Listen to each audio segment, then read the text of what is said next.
This is a spiritual conversation between Basavanna and his disciple Dharmesha. In the temple town of Kalyana, under the shade of a tamarind tree, where saints gathered and silence whispered deeper truths, lived Basavanna, the poet saint and reformer of the Lingayat tradition.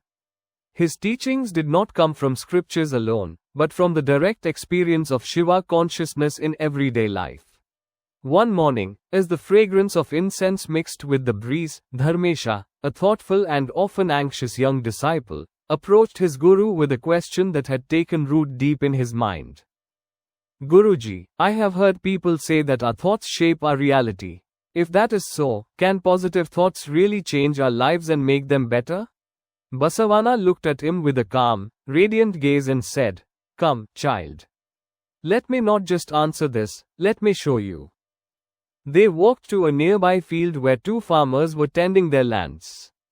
One farmer was humming joyfully as he sowed seeds, his face calm and hopeful. The other, grumbling, scattered seeds carelessly, muttering that the harvest would fail again. Basavanna said, "Both sow the same seeds. Both plow the same soil. But one sows with trust, the other with fear. Whose field do you think will bloom brighter?" Dharmesha replied, "The one who sows with care and love, Guruji." Basavanna smiled, "Just like seeds, our thoughts are sown into the soil of our inner world. Thoughts filled with light attract light. Those soaked in fear grow weeds of sorrow. What we constantly think, we silently build." Basavanna then took him to the temple kitchen. He placed 2 sticks of incense near the cooking fire, one made of sandalwood, the other of bitter herbs. He lit both. The sandalwood stick released a sweet fragrance, while the other spread a foul stench. "Now tell me, Dharmesha," Basavanna asked, "did the fire decide the fragrance?" Dharmesha shook his head. "No, Guruji. The fire just revealed what was already within the stick." Basavanna nodded. "So, it is with life. The outer circumstances are like fire, they reveal what's within us.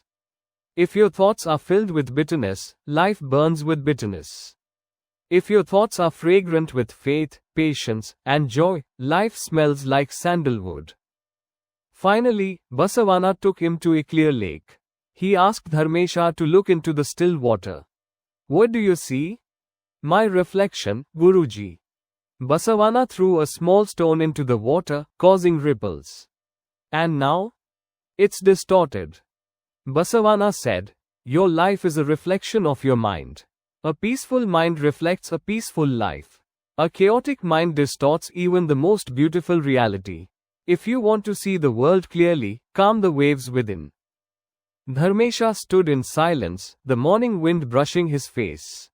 "So Guruji, it is not the world that needs changing first, it is my thoughts. If I think with love, hope, and trust, I will see life the same way." Basavanna placed his hand on Dharmesha's shoulder. "Yes, child, your thoughts are not just passing clouds. They are the potter's hands shaping your inner clay. Choose your thoughts the way a sculptor chooses his tools, with awareness and love. For what you think, you slowly become." That night, Dharmesha did not fight his thoughts, he began to cultivate them, like flowers in a sacred garden. And in that quiet shift, Shiva was there. Moral of the story: do positive thoughts shape a positive life? Thoughts are seeds, plant them with care. Life does not change by chance, it changes by choice of thought. Positive thoughts create fertile ground for peace, action, and joy. A still mind reflects truth. A stormy mind distorts it. Your outer life is a mirror of your inner vibrations. Choose them wisely. Om Namah Shivaya.